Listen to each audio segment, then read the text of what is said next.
Assalamualaikum warahmatullahi wabarakatuh.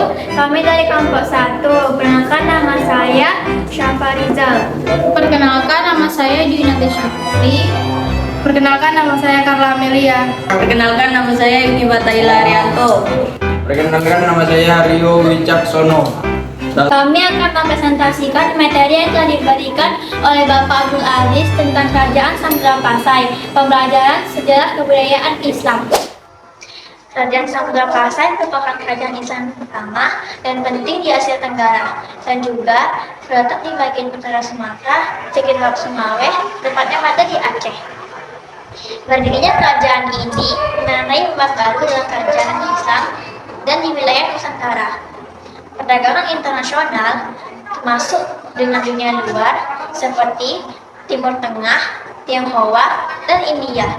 Berikut ini adalah penjelasan uraian yang lebih panjang dan sejarah berdirinya kerajaan Samudra Pasai. Yuk disimak. Yang pertama adalah latar belakang berdirinya kerajaan Samudra Pasai. Kerajaan Samudra Pasai berdiri pada abad ke-13 Masehi. Pada masa ketika kerajaan-kerajaan Hindu-Buddha seperti Sriwijaya mulai menurun di wilayah Nusantara. Pendiri dari kerajaan ini adalah Sultan Malik As-Soleh yang dikenal dengan nama Marasilu. Menurut Hakiyat dan sumber-sumber sejarah, Marasilu memeluk agama Islam setelah mendapatkan pengaruh dari ulama yang berasal dari Timur Tengah yang datang ke wilayah tersebut sebagai bagian dari gelombang penyebaran agama Islam melalui jalur perdagangan. Nama Samudra merujuk pada kota pusat kerajaan, sementara Pasai adalah wilayah tetangga bersatu membentuk menjadi kerajaan. Samudra Pasai segera berkembang menjadi kerajaan yang kuat dan menjadi pusat penyebaran Islam. Lokasinya strategis tepi Selat Malaka, jadikan kerajaan ini sebagai pelabuhan penting dari berbagai kapal yang datang dari Arab, India, Persia, dan Tiongkok. Yang kedua, pusat penyebaran agama Islam di Asia Tenggara. Sebagai kerajaan pertama di Nusantara, Samudra Pasai memiliki peran penting dalam penyebaran agama Islam ke wilayah-wilayah sekitar. Pada masa itu, perdagangan maritim adalah salah satu cara utama dalam penyebaran agama dan budaya.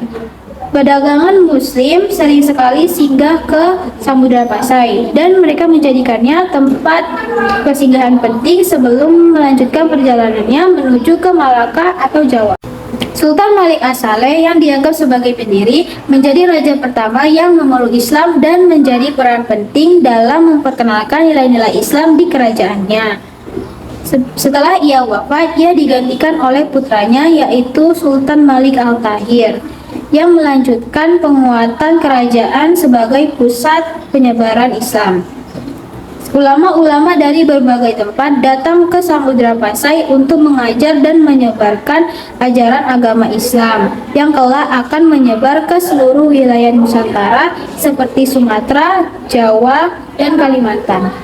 Yang ketiga, perkembangan ekonomi dan perdagangan. Samudra Pasai tidak hanya berkembang sebagai pusat agama, tetapi juga sebagai pusat ekonomi dan perdagangan internasional. Kerajaan ini terletak di tepi Selat Malaka, jalur perdagangan yang sangat strategis yang menghubungkan Timur Tengah, India, dan Tiongkok. Posisi ini membuat Samudra Pasai menjadi pelabuhan transit yang penting bagi perdagangan rempah-rempah, emas, lada, dan hasil bumi lainnya. Kerajaan Samudra Pasai menggunakan dinar emas sebagai mata uang, menunjukkan kekayaan dan kemakmuran ekonominya. Mata uang ini digunakan tidak hanya dalam pedagang lokal, tetapi juga termasuk ke dalam pedagang internasional dengan pedagang dari Arab, India, Persia, dan Tiongkok yang datang untuk berdagang di pelabuhan-pelabuhan Samudra Pasai. Keberadaan mata uang emas ini juga mengindikasikan adanya pengaruh budaya Islam yang kuat dalam bidang kerajaan. Yang keempat, hubungan diplomatik dengan kunjungan Ibnu Battuta. Salah satu catatan penting tentang kerajaan Samudra Pasai datang dari Ibnu Battuta, seorang penjajah Muslim dari Maroko. Ia mengunjungi Samudra Pasai pada tahun 1345 dalam perjalanan menuju Tiongkok. Dalam catatannya, Ibnu Battuta menggambarkan Samudra Pasai sebagai kerajaan yang makmur, dengan sultan yang saleh dan taat kepada ajaran Islam. Ia mencatat bahwa Raja Samudra Pasai menerapkan hukum syariat Islam di wilayahnya, dan menyambut para ulama serta pedagang dari berbagai wilayah. Kunjungan Ibnu Battuta memberikan gambaran tentang pentingnya Samudra Pasai sebagai pusat perdagangan dan intelektual Islam pada masa itu. Kerajaan ini memiliki hubungan diplomatik yang kuat dengan berbagai negara, termasuk Kesultanan Delhi di India dan dinasti Yuan di Tiongkok. 5. Kejayaan dan puncak kemakmuran. Pada masa pemerintahan Sultan Malik Al-Saleh dan penerusan, Samudra Pasai mencapai puncak kejayaannya. Kota-kota pelabuhan kerajaan ini menjadi pusat perdagangan yang ramai dengan para pedagang dari berbagai bangsa, termasuk Tiongkok, India, Persia, Arab, dan wilayah Nusantara lainnya. Selain itu, Samudra Pasai juga dikenal sebagai salah satu penghasil lada terbesar di dunia pada masa itu. Samudra Pasai mengekspor lada ke India, Tiongkok, dan Timur Tengah, serta menjadikan lada sebagai salah satu komoditas dengan yang paling dicari di pasar internasional. 6. Penurunan dan keruntuhan. Kejayaan kerajaan Samudra Pasai mulai mengalami kemunduran pada abad ke-15. Ini disebabkan oleh berbagai faktor, termasuk persaingan dengan Kesultanan Malaka yang berkembang mengambil alih peran sebagai pusat perdagangan di Selat Malaka. Malaka yang didirikan pada awal abad ke-15 memiliki posisi strategis yang lebih baik dan menjadi tujuan utama bagi para pedagang internasional, sehingga mengurangi pentingnya Samudra Pasai. Pada tahun 1521, Portugis yang baru saja menaklukkan Malaka melakukan ekspansi ke Sumatera dan menyerang Samudra Pasai. Serangan ini menghancurkan sebagian besar infrastruktur kerajaan dan melemahkan kekuasaannya. Selain serangan dari luar, Samudra Pasai juga mengalami masalah internal berupa perebutan kekuasaan di antara bangsawan dan keluarga kerajaan, yang semakin mempercepat kehancurannya. Pada akhirnya, Samudra Pasai ditaklukkan oleh Kesultanan Aceh pada abad ke-16.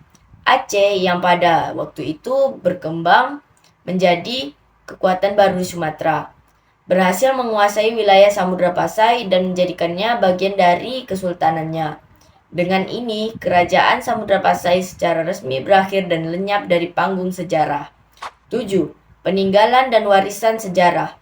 Meskipun kerajaan Samudra Pasai runtuh, warisannya tetap hidup, terutama dalam penyebaran agama Islam di Asia Tenggara. Samudra Pasai menjadi gerbang masuknya Islam ke Nusantara, dan banyak ulama serta sultan dari wilayah lain di Nusantara yang belajar dan berinteraksi dengan ulama di Samudra Pasai.